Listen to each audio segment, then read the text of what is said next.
Hi friends, good morning. This is Tulasi. Welcome to Tulasi vibes. ఈరోజు వ్లాగ్లో నేను ఎవ్రీ మండే కూడా నా పూజా మందిరం అది ఎలా క్లీన్ చేసుకొని విగ్రహాలు అవి ఎలా అరేంజ్ చేసుకుంటాను, శివునికి పూజ అవి ఎలా చేసుకుంటాను, దాంతోపాటు దీపంతో అమ్మవారికి శారీ డ్రేపింగ్ అలంకరణ అయితే చూపిస్తానండి. ముందుగా నేను విగ్రహాలన్నీ అయితే ప్రతి అమావాస్య అయిపోయిన తర్వాత రోజైతే క్లీన్ చేసుకుంటాను. అప్పుడే నేను గంధం కుంకుమ బట్లు పెట్టుకుంటానండి. ప్రతిరోజు అయితే దీపారాధన కుందులు ఉంటాయి కదా, అవి నా దగ్గర 3-4 సెట్స్ ఉన్నాయన్నమాట. అవన్నీ అయితే ఈరోజు వెలిగించింది రేపు వెలిగించకుండా అలా చేంజ్ చేసుకుంటూ క్లీన్ చేసుకున్నాక వెలిగించుకుంటాను. అలాగే మనం తీర్థం తీసుకుంటాం కదా, ఉద్దరణి, పంచపాత్ర ఇలాంటివి కూడా రోజు కడుక్కుంటానన్నమాట. ఎక్కువగా పీతాంబరి అవి వేసి అయితే నేను 15 డేస్కి అలా క్లీన్ చేసుకుంటాను. రోజు వాడేవి డైలీ అయితే సోప్ తోటి క్లీన్ చేసుకుంటాను. ఇలా మొత్తం విగ్రహాలు అవి తీసి ప్రతి మండే కూడా ఇలా చేసుకుంటానండి. ఇలా 4 బ్లౌజ్ పీసెస్ పెట్టుకుంటాను నేను, ఆ దేవుడు విగ్రహాలు అవి పెట్టుకునే వాటి కింద వేసుకోవటానికి. పక్కనే ఒకటి క్లాత్ కూడా ఆ వేస్ట్ అయిపోయిన ఏవైనా బ్లౌజ్ పీస్లు అలా ఉన్నవి కూడా చేతులు తుడుచుకోవటానికి అలా అయితే పక్కన పెట్టేసుకుంటానన్నమాట. ఈ విధంగా ఏదైనా ఒక బ్లౌజ్ పీస్ మీ దగ్గర ఉన్నది ఏదైనా వేసుకొని ఫస్ట్ అయితే నేను ఫోటో ఫ్రేమ్స్ పెట్టుకుంటానండి. మనం ఎన్ని న్యాచురల్ పూలు పెట్టినా కూడా ఒక్కోసారి సమ్మర్లో అయితే అస్సలు ఉండవండి, వడలిపోతాయన్నమాట. అందుకని ఆర్టిఫిషియల్ దండలు ఉంటాయి కదా, అవి 2 వేసుకున్నాను. స్వామికి కొంచెం నిండుగా ఉంటుందనేసి. ప్రతిరోజు అయితే మాలలు అవి దొరకవండి మేముండే దగ్గర.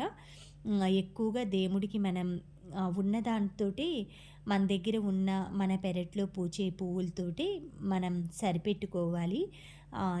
అంటే మాకు దొరకవన్నమాట, నియర్ బై ఒక 15 కిలోమీటర్స్ వెళ్ళాలన్నమాట మేము.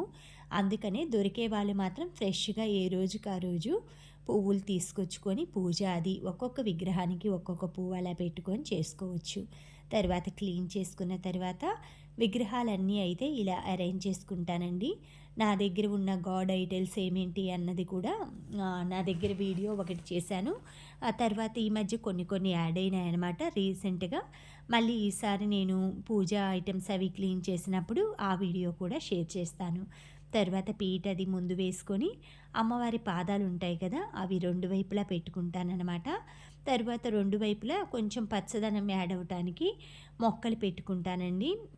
శనివారము ఏదైనా పండుగలప్పుడైతే మామిడాకులు కూడా పెట్టుకుంటాను. ఇలా సోమవారం రోజైతే శివుడికి అభిషేకం వాటర్తో అలా చేసుకొని పువ్వులన్నీ అలంకరించుకొని ప్రతిరోజు గణపతికి అయితే గరిక పెట్టుకుంటానండి. నా దగ్గర 3 వినాయకుడు విగ్రహాలు ఉన్నాయి పూజా మందిరంలో. ఇత్తడిది ఒకటి, వెండిది ఒకటి, తర్వాత జిల్లేడు వినాయకుడు కూడా ఉన్నాడండి, తెల్ల జిల్లేడు వినాయకుడు. ఈ విధంగా విగ్రహాలన్నిటికీ వరుసగా పుష్పాలు పెట్టుకొని తర్వాత పంచహారతి అది ఇచ్చుకున్నానండి. కామాక్షి అమ్మ దీపం పెట్టుకున్నాను, పక్కన పరమశివుడు పెట్టుకున్నాను అనమాట. నాకైతే ఏకాంబరేశ్వరుడు కామాక్షి అమ్మకి పూజ చేస్తున్నట్లు ఉందండి. ఈరోజు సోమవారం మేము అరుణాచలం వెళ్ళొచ్చాం కదా, అప్పటి నుంచి ప్రతి సోమవారం కూడా ఏదో ఒక పాజిటివ్గా ఉంటుందండి, మంచిగా. ఎవరైనా తప్పకుండా వెళ్ళిరండి, అరుణాచలం వెళ్ళాలని మీ మనసులో ఉన్న వాళ్ళకి తప్పకుండా వెళ్ళిరండి. తరువాత దీపం అయితే అలంకరణ చేస్తాను, అమ్మవారి అలంకరణ అని చెప్పాను కదా. నా దగ్గర ఉన్న ఇత్తడి దీపం అన్నమాట. దీని హైట్ వచ్చేసి 3 ఫీట్ అండి. ఈ 3 ఫీట్ దీపానికి నేను ఎలా శారీ డ్రేపింగ్ చేస్తానన్నది చూపిస్తాను. పైన అయితే నెమలు వచ్చింది, నేను గోదా అమ్మవారిలాగా ఉండేట్లుగా చేద్దామనేసి ఆ నెమలి ఆకారానికైతే అలా సైడ్న పెట్టేసేద్దాము అన్నట్లుగా నా ఐడియా ఉంది. తర్వాత నా దగ్గర ఒక కాపర్ పైప్ ఉందండి, ఏసీలకి అలా వస్తాయి కదా మనకి, అలా కట్ చేసిన పైప్ నేను ఒకటి ఉంచుకున్నాను అనమాట. ఇలా ఎప్పుడైనా సరే మనం ఎక్కువ అట్ట ముక్కలు కర్ర పుల్లలు కట్టుతారు కదండి అలంకారాలకి, నేను శ్రావణ మాసంలో కూడా ఆ కాపర్ పైపే వాడతానన్నమాట. ఎందుకంటే ఇత్తడి కాపర్ ఇవన్నీ పూజలకి చాలా మంచిది కదా, అందుకని అది అలా ఉంచుకున్న. హ్యాండ్స్ లాగా భావించి ఆ పళ్ళు అయితే అలా వేశాను, చిన్న చిన్న ప్లేట్స్ పెట్టేసి ఫస్ట్ పళ్ళు పాటు దగ్గర మనం చీరకి ఎలా కుచ్చులు పెడతాం అలా పెట్టేసుకొని రెండు వైపులా ఇలా వేసుకోండి. తర్వాత మిగిలిన దాన్నంతా మనం ఆఫ్ చేసుకోవాలనమాట. శారీ మనం ఫుల్ లెంత్ కట్టుకుంటాం కదా! అందులో సగానికి ఫోల్డ్ చేసేసి మనం కుచ్చులు పోసుకోవాలనమాట. ఇవన్నీ మనకి ఫ్రంట్ సైడు ప్లేట్స్ లాగా వస్తాయి దీపానికి. చాలా బావుంటుందండి. ఈ దీపం అలంకారం చేసుకొని, మనం దీపావళి ఆ టైంలో చుట్టూ దీపాలు వెలిగించుకొని మధ్యలో అమ్మవారిని పెట్టుకోవచ్చు. లేదు అంటే ఏదైనా వరలక్ష్మి అమ్మవారు అకేషన్ అలా ఉన్నప్పుడు కూడా అమ్మవారికి ఇలా దీపంతోటి డెకరేషన్ చేసుకొని ముందుగా ఉంచుకున్నామంటే మనం, ఆ తర్వాత ఆ పూజ రోజు మాత్రం అమ్మవారికి కలశం అలంకరణ అవి చేసుకుంటే సరిపోతుంది. ఈ విధంగా శారీని హాఫ్‌గా ఫోల్డ్ చేసేసి మిగతా పార్ట్‌ని ఈ విధంగా కుచ్చులు మనం శారీ ఎలా కట్టుకుంటామండి, అలాగే మనం చిన్న చిన్న ప్లేట్స్ పెట్టుకుంటే ఎక్కువ కుచ్చులొస్తాయి. అదే మనం సైజ్ కొంచెం పెద్ద సైజు పెట్టామంటే కొంచెం వెడల్పుగా అలా ఉంటాయన్నమాట. అంటే ఎక్కువ కుచ్చులు లేకుండా నార్మల్‌గా ఉంటుందన్నమాట. మీకు ఏ విధంగా శారీ మీరు డ్రేప్ చేస్తారో అలా చేసుకొని ఈజీగా అండి. దీనికి పెద్ద శ్రమ కూడా అక్కర్లేదు.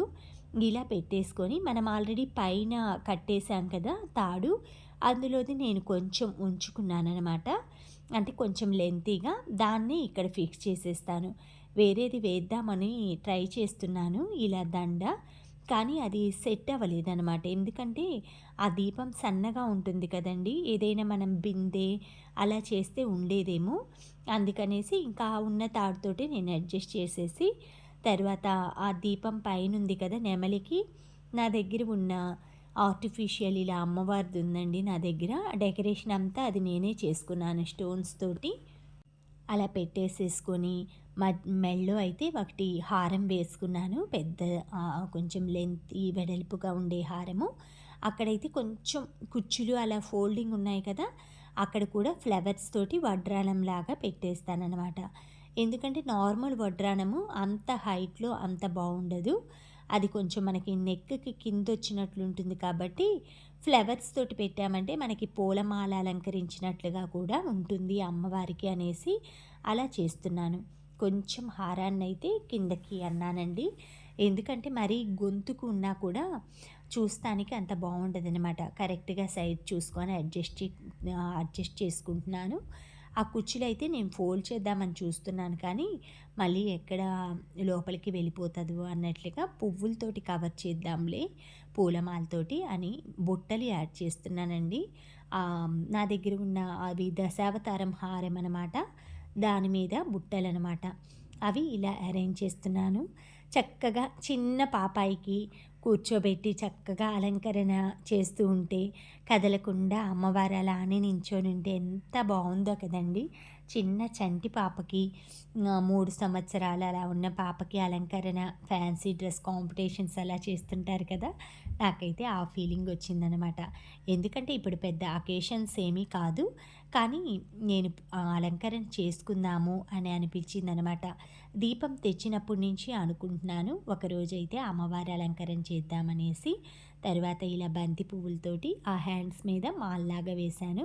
మా వైపు ఎక్కువగా ఇలా వేస్తారండి. అమ్మవారికి అలా బ్యాక్ నుంచి పూలమాల అలా జారుతున్నట్లుగా వేస్తారు. చెప్పాను కదా! నెక్‌కి దగ్గర పార్ట్ దగ్గర ఫ్లవర్స్ కట్టేస్తానని. నా దగ్గర ఉన్న ఒక ఫ్లవర్ బంచ్ తోటైతే అది కట్టేశాను. అది మనకి మెడలో పువ్వుల మాల వేసినట్లు ఉంటుంది. చక్కగా తరువాత పంచహారతితోటైతే ఇలా అమ్మవారికి హారతి ఇచ్చుకుంటున్నానండి. ఈరోజైతే నా పూజ అంతా అయిపోయిన తర్వాత ఈ విధంగా అమ్మవారి అలంకరణ అయితే చేసుకున్నానండి.